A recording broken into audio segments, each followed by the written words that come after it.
Hello বন্ধুরা, কেমন আছো তোমরা? আশা করছি বেশ ভালো আছো। আমি রহমান পলাশ তোমাদের সবাইকে স্বাগত জানাই Go-G8-এ।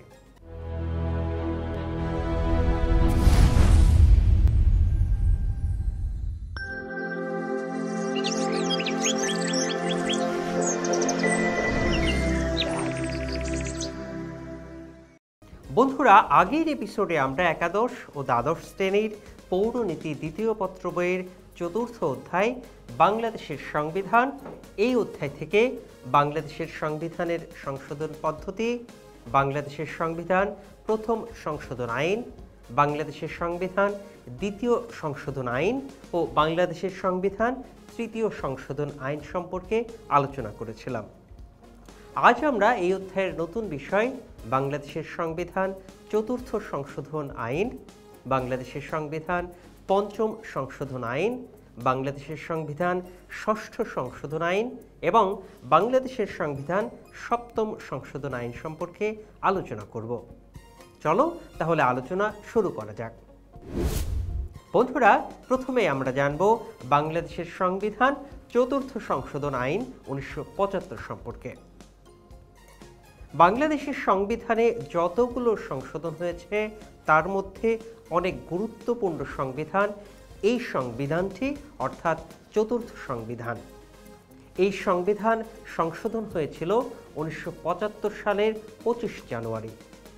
বন্ধুরা, চলো আমরা এবার জেনে আসি কোন প্রেক্ষাপটে দাঁড়িয়ে সংবিধানের চতুর্থ সংশোধনীটি আনা হয়েছিল।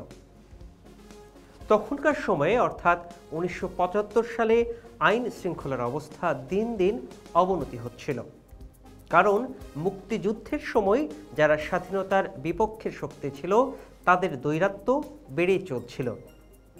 পাশাপাশি প্রাকৃতিক বিভিন্ন দুর্যোগ বাংলাদেশের মানুষের অর্থনৈতিক এবং জনজীবন বিপর্যস্ত করে তুলেছিল।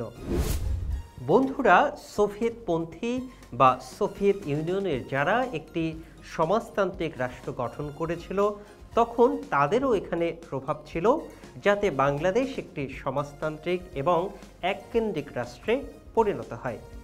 পাশাপাশি আওয়ামী লীগের বিভিন্ন নেতাদের মতবিভেদ এর পেছনে দায়ী ছিল।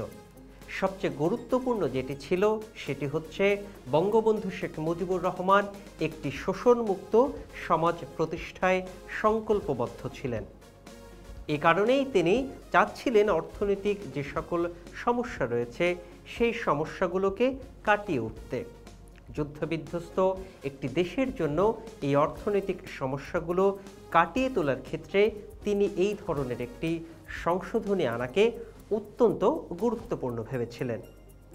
বন্ধুরা, আমরা এখন জানব এই চতুর্থ সংশোধনীর প্রধান প্রধান ধারাগুলো কি বা কোন কোন জায়গায় পরিবর্তন আনা হয়।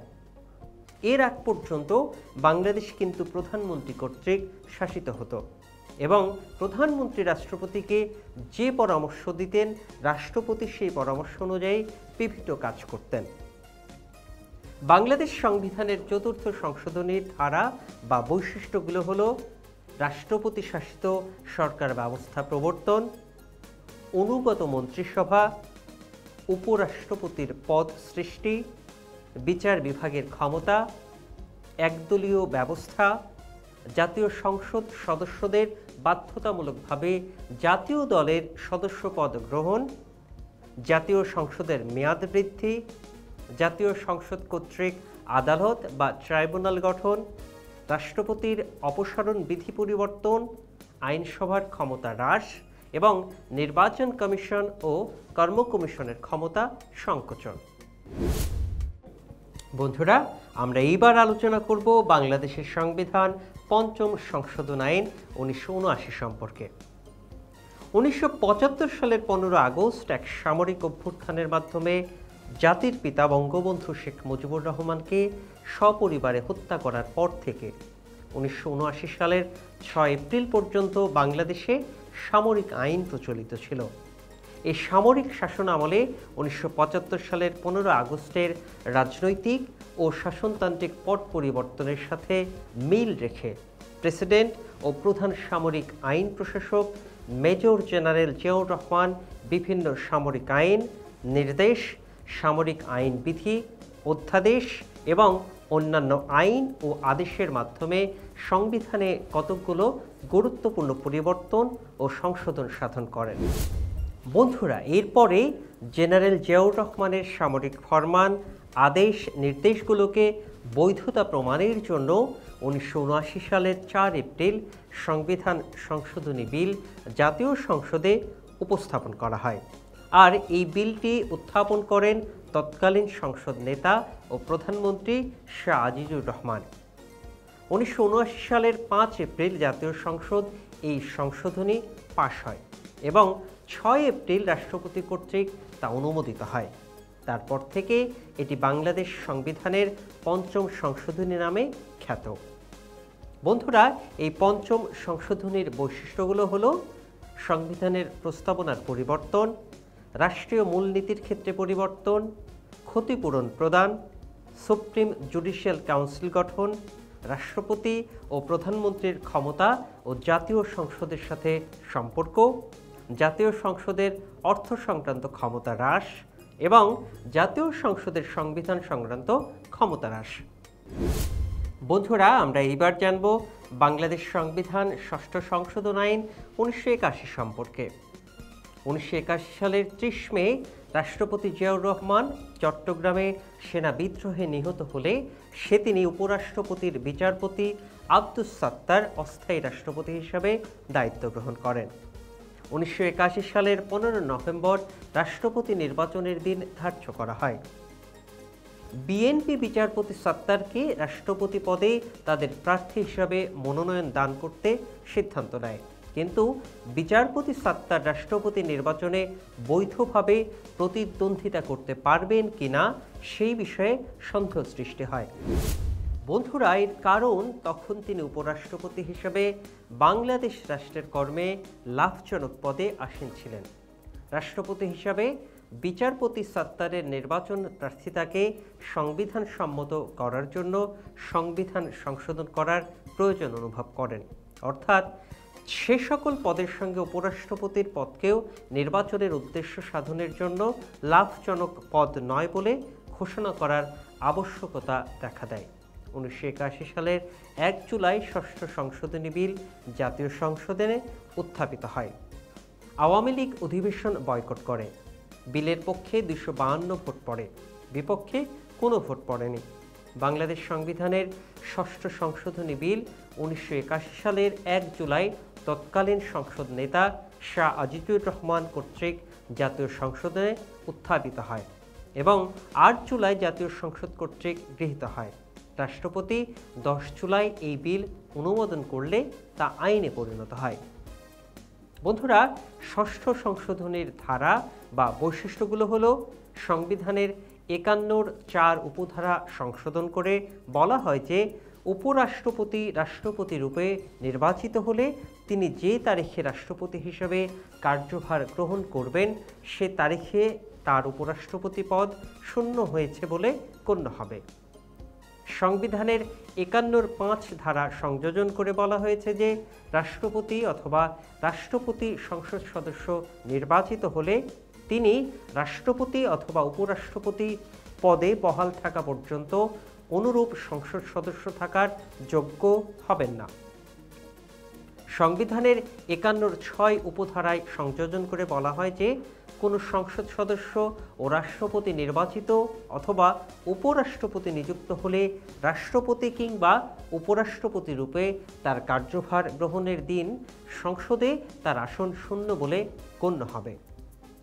সংবিধানের 66 নং অনুচ্ছেদের 2-এর ক দফা পরিবর্তন করে বলা হয়েছে, 2-এর ক এই অনুচ্ছেদের উদ্দেশ্য সাধন কল্পে কোনো ব্যক্তি কেবল রাষ্ট্রপতি, উপরাষ্ট্রপতি, প্রধানমন্ত্রী, উপপ্রধানমন্ত্রী, মন্ত্রী, প্রতিমন্ত্রী বা উপমন্ত্রী হবার কারণে প্রজাতন্ত্রের কর্মে কোনো লাভজনক পদে অধিষ্ঠিত গণ্য হবেন না।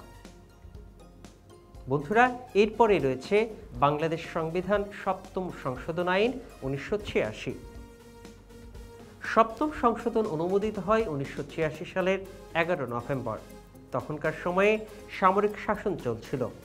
এই সামরিক শাসন চলাকালীন সময়ে বিভিন্ন প্রজ্ঞাপন জারি করা হয়েছে বিভিন্ন আইন কানুন এবং বিভিন্ন নিয়মনীতি প্রণয়ন করা হয়েছে। এই সকল কিছুকে বৈধতা দাবি করে এই সংশোধনটি অর্থাৎ সপ্তম সংশোধনটি করা হয়। তার পাশাপাশি একটি নির্দিষ্ট সময়কেও চিহ্নিত করা হয়, সেটি হচ্ছে 1982 সালের 24 মার্চ থেকে 1986 সালের 9 নভেম্বর পর্যন্ত। বন্ধুরা, সংবিধানের সপ্তম সংশোধনী আইনের ধারা বা বৈশিষ্ট্যগুলো হলো, এই সংশোধনী আইন অনুযায়ী বিচারকদের চাকরিকালের বয়সসীমা 62 বছর থেকে বৃদ্ধি করে 65 বছর করা হয়। সংশোধনীতে বলা হয় যে এই অনুচ্ছেদের 96 নং অনুচ্ছেদ অন্যান্য বিধানাবলী সাপেক্ষে কোনো বিচারক 65 বছর বয়স পূর্ণ হওয়া পর্যন্ত স্বীয় পদে বহাল থাকবেন। 1982 সালের 24 মার্চ থেকে 1986 সালের 10 নভেম্বর পর্যন্ত সময়ের মধ্যে সামরিক আইন প্রশাসকের সকল কার্যধারা ও কার্যক্রম অনুমোদন, সমর্থন ও বৈধ করা হয়। বন্ধুরা, এই ছিল আমাদের আজকের আলোচনার বিষয়। পরবর্তী ক্লাসে আবার দেখা হবে। ততদিন পর্যন্ত তোমরা সবাই ভালো থেকো, সুস্থ থেকো এবং গো জি8 এর সাথেই থেকো।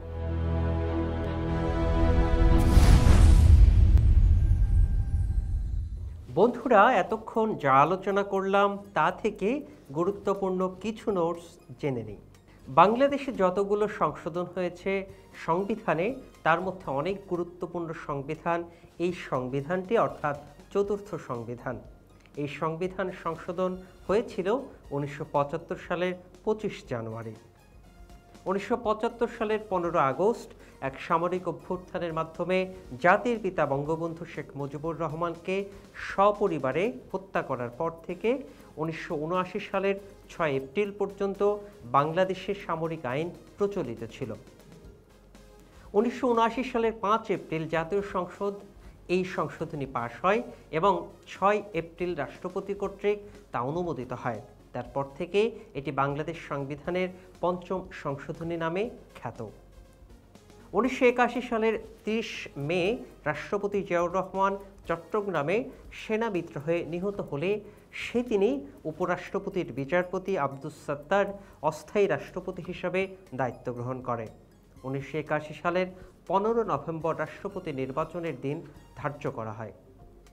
1981 সালের 1 জুলাই ষষ্ঠ সংশোধনী বিল জাতীয় সংসদে উত্থাপিত হয়। সপ্তম সংশোধন অনুমোদিত হয় 1986 সালের 11 নভেম্বর। তখনকার সময়ে সামরিক শাসন চলছিল। এই সামরিক শাসন চলাকালীন সময় বিভিন্ন প্রজ্ঞাপন জারি করা হয়েছে, বিভিন্ন আইন কানুন এবং বিভিন্ন নিয়মনীতি প্রণয়ন করা হয়েছে।